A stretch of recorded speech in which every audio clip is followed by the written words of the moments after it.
Tuhan bersamamu dan bersama rohmu. Inilah Injil suci menurut Lukas. Dimuliakanlah Tuhan.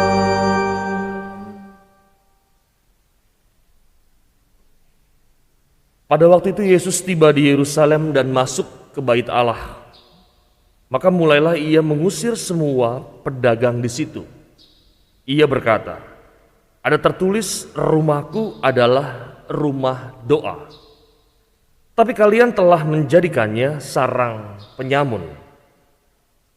Tiap-tiap hari Yesus mengajar di bait Allah. Para imam, kepala dan ahli Taurat serta orang-orang terkemuka bangsa Israel berusaha membinasakan Yesus. Tapi mereka tidak tahu bagaimana harus melakukannya. Sebab seluruh rakyat terpikat kepadanya dan ingin mendengarkan dia. Demikianlah sabda Tuhan. Terpujilah Kristus.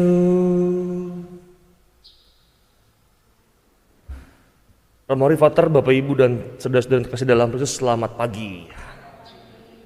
Konteks Yesus tiba di Yerusalem, masuk ke bait Allah, mulai mengusir semua pedagang di situ dan mengatakan rumahku adalah rumah doa, tetapi kalian menjadikannya sarang penyamun. Maka ada sebuah kata yang bagi saya menarik dalam bahasa Latin, ialah Ecclesia Semper Reformanda. Gereja harus selalu diperbarui. Ini yang sangat terfikir dan menempel di kepala ketika membaca bacaan hari ini. Gereja itu harus diperbarui. Maka sebetulnya inilah salah satu pesan iman ketika Yesus guru kita membersihkan yang namanya bait Allah. Pembersihan ini sendiri menjadi tindakan besar pertama dalam pelayanannya di muka umum. Dan sekaligus sebetulnya tindakan besar terakhir pelayanannya di muka umum. Konteksnya menjadi yang pertama di muka umum dan menjadi pelayanan yang terakhir, yang terbesar dalam muka umum. Maka dikisahkan dalam Injil hari ini bahwa ia mengusir semua orang fasik, orang tamak, dan mereka yang merusak tujuan rohani yang benar di bait Allah. Kita hari ini mendengar sesuatu yang mudah. Yesus mengobrak-abrik, Yesus mengusir. Tetapi apakah semua orang seperti guru kita punya keberanian yang sangat fundamental untuk masuk dan memperbarui dengan cara seperti itu? Tidak semua. Banyak dari kita yang hanya mencari aman dalam hidup ini, walaupun tahu bahwa itu tidak benar. Banyak pengalaman hidup kita dalam keseharian itu hanya menjadikan sesuatu yang hanya tampak berjalan, walaupun Anda tahu bahwa itu salah. Maka hari ini ketika Yesus dikisahkan mengobrak-abrik dengan sesuatu yang sangat baik, sebetulnya tindakan membersihkan bait Allah itu sebetulnya dilakukan Yesus dalam 3 tahun pelayanannya, dan dia mau menunjukkan betapa pentingnya sebuah reformasi atau perubahan. Maka hari ini saya mau menawarkan 4 pilar bagaimana sikap Yesus guru kita itu juga pada akhirnya bisa menjadi pilar yang baik untuk diri kita dalam refleksi kita harian. Maka sebelum masuk itu kita akan belajar bagaimana 4 pilar yang dimiliki oleh Yesus. Pilar yang pertama dalam hidup Yesus, dia mengutamakan yang namanya kekudusan. Maka Yesus guru kita itu menginginkan kekudusan dalam gerejanya. Ia mati untuk menguduskannya. Ia mati untuk menyucikannya dan menempatkan jemaat kudus dan tidak bercela. Konteksnya, maka kalau guru kita hari ini begitu ekstrim bagi banyak orang, bagi saya biasa aja. Itu yang harus dilakukan dalam situasi seperti itu. Karena apa? Tadi, dalam kepalanya, dalam hatinya, dalam batin terdalam, dia harus punya pilar yang namanya kekudusan. Membuat umatnya tidak masuk dalam yang namanya hal-hal yang bercela. Yang kedua adalah, pilar kedua adalah kesatuan. Ibadah gerejani haruslah bersatu dengan roh dan kebenaran.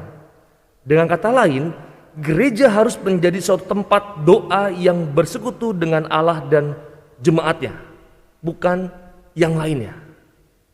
Itu pilar yang kedua. Pilar yang ketiga adalah keadilan. Ia akan menghukum semua orang yang menggunakan gereja dan Injil demi keuntungan, kemuliaan atau kemajuan pribadi dan kelompoknya.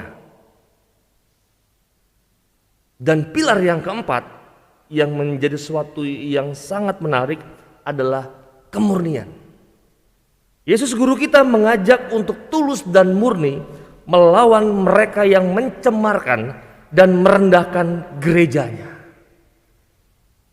Maka kalau hari ini Anda mendengar kisah Yesus yang mengobrak-abrik bait Allah dengan begitu ekstrim, sebetulnya 4 pilar itu yang menjadi penting dalam hidup Yesus, dan itu yang ditawarkan oleh kita hari ini. Apakah 4 pilar itu selalu Anda perjuangkan? Kekudusan, kesatuan, keadilan, dan kemurnian.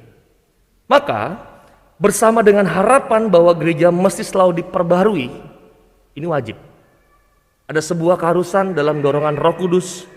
Maka mari kita lahir.